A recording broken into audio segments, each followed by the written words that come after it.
Frank here again, bringing you another exciting reading of Douglas Jerrod. Now, remember, go to Douglas Jerrod and SamsonPWillings.com to get your information on apprehending Douglas Jerrod. Yeah. Where he left off was after a dramatic scene of the funeral and what proceeded afterwards. And where we left off, Douglas Jerrod Sr. hopped into Douglas Jerrod Jr. during his drunken stupor of his terrifying loss to himself, and is now trying to correct everything. So, without further ado, we go back to the green-eyed section of Douglas Jerrod, Chapter 18, Drunk Drive, Not Good. Douglas recklessly pulled into the police station parking garage, narrowly missing the back of the guard booth. He speedily swung into his parking spot, slamming the front end of the Diablo into the cement wall. As the bumper of the car fell free from the totaled vehicle, he opened the car door and quickly hopped out of the cockpit of the car. While he stumbled dazedly and made his way to the elevator, the officer that manned the booth ran up on him with his gun drawn. "Get down on the ground! I'm Sergeant Jerrod. I'm trying to speak with Dr. Scott." Douglas replied back to the officer's orders. While he turned around, he went to pull out his gold badge to show the officer that now pointed the gun in his face. When he put his hands in the empty pocket, he realized he left the badge on the dresser at home. The officer then forcefully pulled his hand out of his pocket and threw him to the ground with one arm. "Get down on the ground and put your hands behind your head." The officer barked nervously while he pulled the handcuffs off of his belt and put away the sidearm. He knelt down over Douglas, with placing one of his knees into Douglas's back to hold his captive in place. After he secured the suspect on the ground, he finally cuffed Douglas's wrists tightly together. He then grabbed the cuffed wrist and forcefully helped the arrested suspect up before he recited the Miranda rights.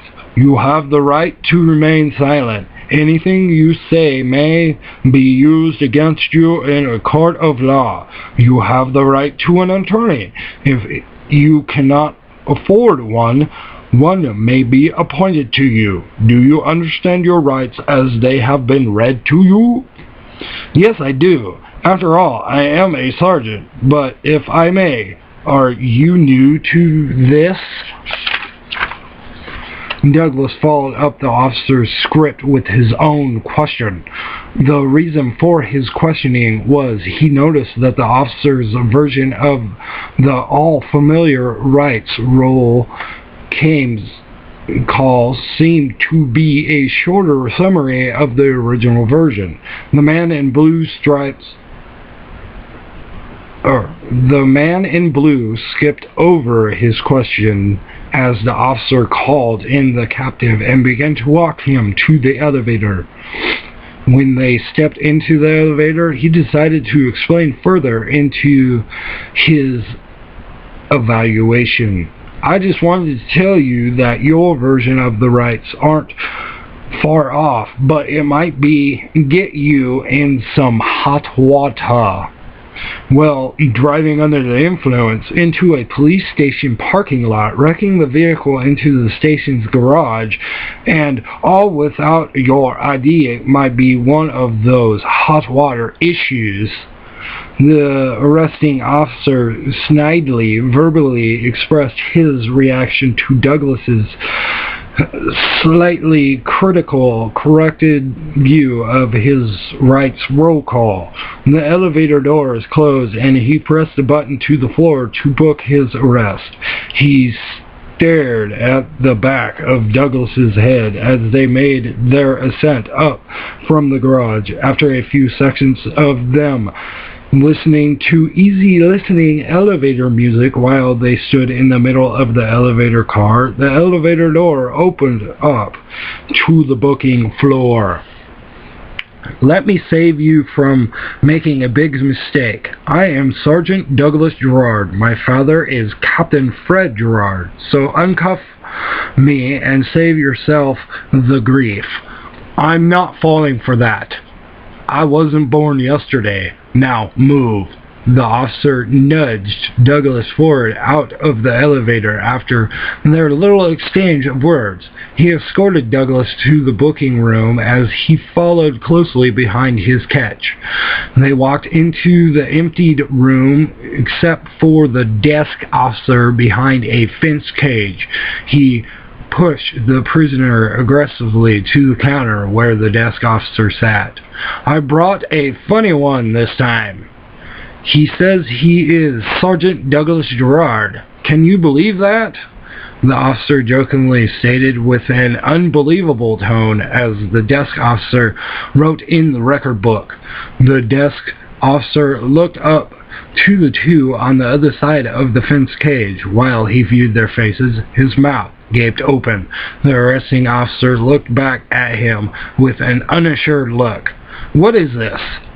It wouldn't be funny if it wasn't true. What?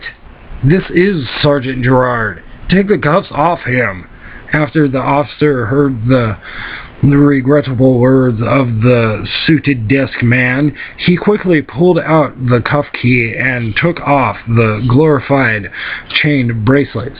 He then put his cuffs back in their rightful place on his utility belt. Douglas turned and looked to the would-be captor with the best "I told you so" look he had ever received. While they both stood silent, he placed his hand on Douglas's shoulder lightly. Sorry, I didn't believe you, sir, but if you were in my position,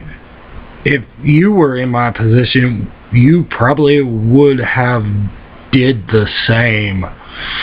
You're more than likely right, so don't even worry about it. It didn't happen.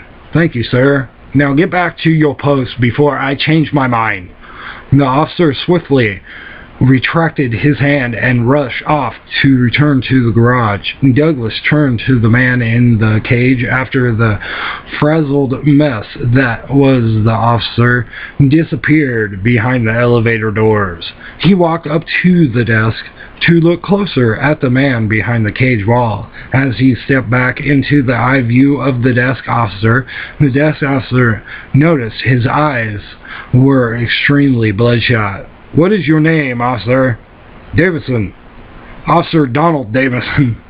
Well, Donald, can we keep this little incident between us? Yes. Now that you mention it, I didn't see you. After the two came to the mutual agreement, Douglas went to the elevator himself and pressed the call button for the elevator car. While he awaited the elevator, he rubbed the red irritated area left around his wrist. It has been a while since I have felt cuffs.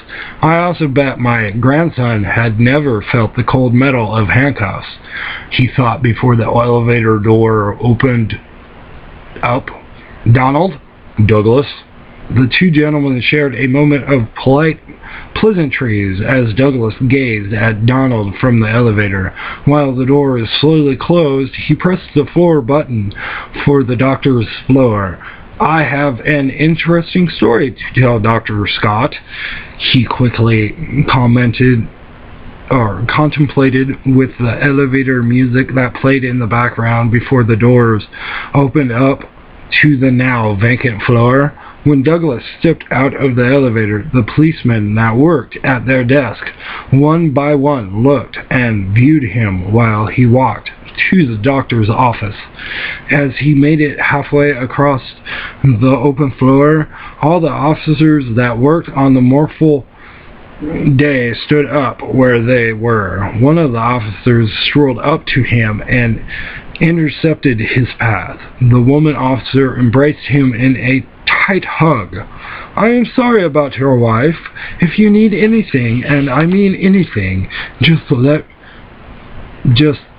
know I am here for you." The 5'10", 120-pound, luscious, attractive officer said sensually into his ear. After she stated what she relayed, she lightly blew into the same ear. Douglas pulled away from her when his one-track mind took over. He then looked into her soft bedroom eyes deeply. "I will keep that in mind. Lucy, my name is Lucy. Lucy, if I need anything, I will let you know. But now I have to talk to Dr. Scott." Lucy moved politely out of Douglas's way. When she was fully out of his path, he continued his mission to speak with the doctor. "My boys definitely have it made." He impartially made an observation while he opened the doctor's door and walked into the office. "Dr. Scott, may I speak with you right now?" "Of course, Doug. I am always here for you, my friend." Wayne dropped everything that he was working on. After he did so, he stood up from his large desk, walked around it, and up to Douglas. He threw his arm friendly around the shoulders of Douglas. He then pulled him in close. "I need a break from my paperwork anyhow. Are you hungry?" "I thought we were going to talk, Doc." "We can talk over a bite." It's Wayne, by the way. Wayne, curiously worried about his friend and how he was doing with yet another loss of a loved one. The human mind can deal with a lot of trauma, but there is a breaking point. Not a lot of people deal with horrific trauma within a short amount of time. Hopefully, this will not destroy the very essence of Douglas. "I'm not really that hungry at the moment." "Oh, come on. There is a great sandwich place across the street. Besides, we all need to eat, and you look like you could need it more than me." Wayne argued back to Douglas's reply to his offer. Douglas and he walked to the office door. As they reached it after a short walk, he opened the door. He then motioned for them to exit. "Besides, it would help to get the alcohol out of your system." And that was chapter 18 of Douglas Jerrod. I wonder if he's going to eat a delightful sandwich. Maybe. For all your information on Douglas Jerrod, go to Douglas Jerrod and SampsonPWillings.com. And to catch all the videos that I have made and made interesting for everybody's viewing entertainment, go to FJ Invisible on YouTube and subscribe to the channel and view all the luscious videos that have already been posted. Thank you and have a good day.